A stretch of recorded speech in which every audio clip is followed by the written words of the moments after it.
"What kind of child is this you've brought into the world, woman?" Henry shouted, his voice trembling with anger as he looked at the newborn baby his wife Amelia had just delivered.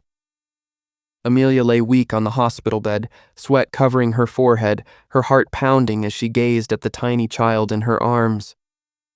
The baby's face was peaceful, but something made everyone in the room gasp. Half of her skin was pale white, and the other half was deep brown, split right down the middle like two worlds meeting in one body.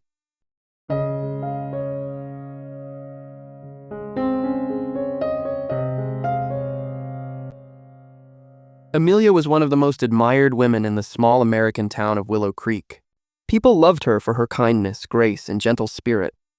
Before her marriage, men from different towns had sought her hand, not only for her beauty but for her good nature and intelligence. But among all her suitors, she had chosen Henry, a strong, confident man known for his ambition and charm. Their marriage had been the talk of the town, a union everyone thought was perfect. After a year of marriage, Amelia conceived, and Henry's joy knew no bounds when he learned she was expecting a baby girl. "I can't wait to see a little you," Henry had said proudly, holding Amelia close. "She'll have your beauty, your grace, and maybe my nose." But when the baby was born, his pride turned to horror. "What is this?" he repeated, stepping back as if the child were a monster. "Why does she look like that?"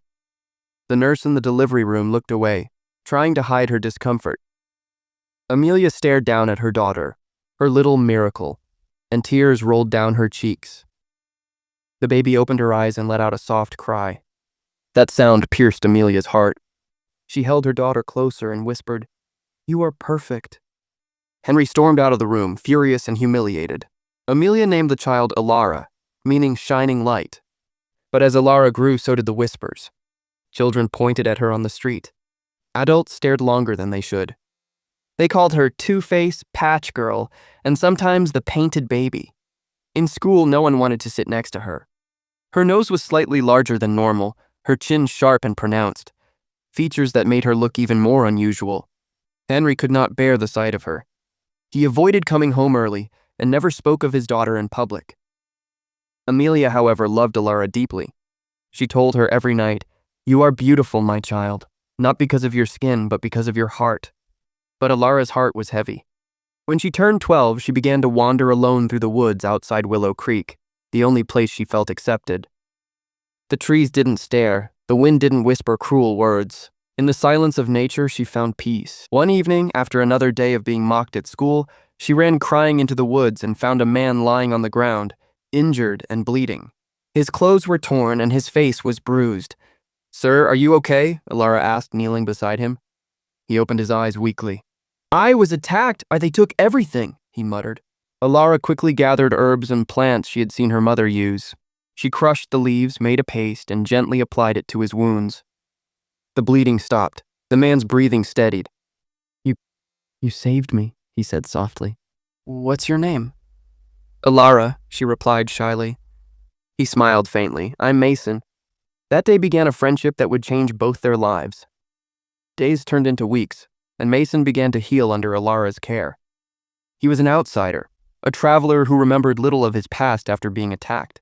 The villagers looked at him with suspicion, whispering that he might be dangerous, but Alara didn't care. He was the first person who didn't flinch at the sight of her face. He never called her Two-Face, he called her Starlight. Because, he told her one evening by the river, "You shine even when people choose darkness." Alara smiled for the first time in years. Her friendship with Mason grew stronger. They spent time together in the woods, learning about herbs, making small medicines, and helping the sick animals around the forest. Amelia was happy to see her daughter smiling again, but Henry was furious. "You bring strangers into my home?" he shouted one night when he saw Mason at their door. "Isn't it enough that the whole town laughs at us because of your face? Now you bring another shame?" Alara stood firm for once. "He's my friend. He's the only one who doesn't mock me." Henry glared at her, his voice cold. "Then let him stay with the animals where he belongs." Mason lived in an old shed near the woods. Alara visited him every day, bringing food and laughter. The villagers, however, noticed. They began to mock her even more. "Look!" one woman said loudly in the marketplace. "The half-colored girl with the pig man." Even the mayor's son, Blake, the most admired young man in Willow Creek, joined in the ridicule. He was proud, handsome, and cruel, the kind of man who found pleasure in humiliating others. One summer afternoon, during the town's harvest festival, Blake saw Alara and couldn't resist. Climbing onto the stage, he called out, "Ladies and gentlemen, let's play a new game. Let's see who can balance the most apples on their head." The crowd laughed, already guessing his cruel intention. "But," Blake continued, "I think we already have a winner. Alara, come up here. With that grand chin and nose of yours, you could balance an orchard." The laughter erupted like thunder. Alara froze. Her eyes burned with tears, but she forced herself to walk up the stage. Trembling, she picked up an apple and placed it on her head. It rolled off and fell to the ground. The crowd roared with laughter. Blake bowed mockingly. "Ladies and gentlemen, the star of the circus." Alara dropped the apple and ran, through the crowd, through the fields, into the woods. She ran until her legs gave out. Collapsing by the lake, she sobbed uncontrollably. Then she heard a familiar voice. "Alara?" It was Mason. He rushed toward her, worry etched across his scarred face. "They'll never stop," she whispered. "No matter what I do, they'll never see me as human." Mason knelt beside her. "Let them be blind, Alara. You see clearer than any of them." She looked up at him, eyes glistening. "Why are you always kind to me?" He hesitated, then said softly, "Because I know what it's like to be hated for how you look." He pointed at the scars on his face. "They look at me and see a monster too." Alara reached out and touched his scar gently. "You're not a monster." Neither of them spoke after that. The forest around them was silent, but something had changed, an understanding that needed no words. As Alara and Mason walked away from the crowd, whispers filled the air. Some said she had lost her mind to reject the mayor's son, the richest man in town. Others said she was foolish, blinded by pity for the scarred man. But Amelia, her mother, stood smiling, tears of pride in her eyes. For the first time in years, she saw her daughter walk with her head held high, not hiding, not ashamed. When Alara and Mason reached home, Henry was waiting. His face was red with anger. "So it's true," he snapped. "You turned down the mayor's son for a man who lives in a shed? A man who doesn't even know where he came from? Haven't you brought enough shame on this family already?" Alara's voice was calm but firm. "Father, you've been ashamed of me since the day I was born, because I didn't look like the daughter you wanted. But I've stopped living to make you proud. I just want to live in peace." "Peace?" Henry barked. "What peace can you find with a man like that?"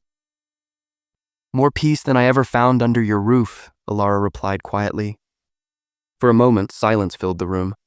Henry's lips trembled, but no words came.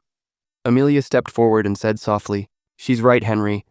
For years, you've punished her for things she didn't choose. Maybe it's time to see the beauty we've both been blind to." Henry turned away without another word and stormed out of the house. That night, Alara sat under the moonlight, Mason beside her. "Do you think my father will ever forgive me?" she asked. Mason smiled. "He will someday, but even if he doesn't, you did what was right. And that's what matters." Months passed, and the town of Willow Creek slowly changed. People who once mocked Alara began to greet her with respect. Mothers brought their children to her for herbal cures, and fathers tipped their hats when she passed. Children who had called her names now ran up to her, calling her Miss Alara. One afternoon, as she and Mason were preparing herbs in the garden, Henry appeared at the gate. His eyes were tired and his voice was low. "Alara," he said, "I was wrong." She turned, surprised. "I let my pride blind me," he continued. "When I saw your face for the first time, I saw what others would think, not who you were.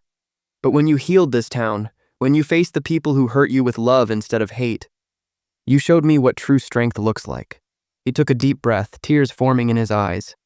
"Can you ever forgive me?" Alara walked to him slowly and hugged him.